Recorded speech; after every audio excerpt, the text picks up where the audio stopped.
嗨，我是双双。你喜欢去动物园看动物，也给动物看吗？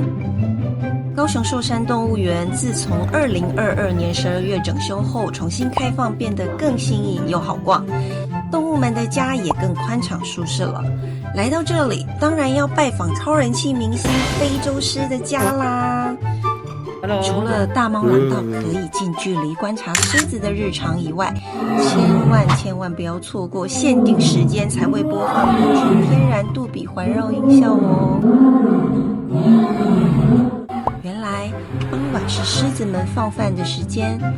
按惯例通常公狮小新会先进去吃，中间他会联络二哥也过来吃饭，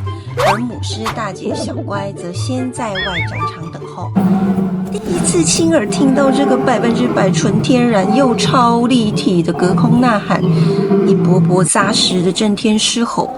整座森林都跟着抖动起来，这就是万兽之王的霸气呀！有去寿山动物园的朋友，一定要留到休园前，才能把狮群们最精彩震撼的对话收录哦。欢迎收藏这支影片，平时上班精神不济，想打瞌睡时，赶紧翻出来振奋一下精神咯。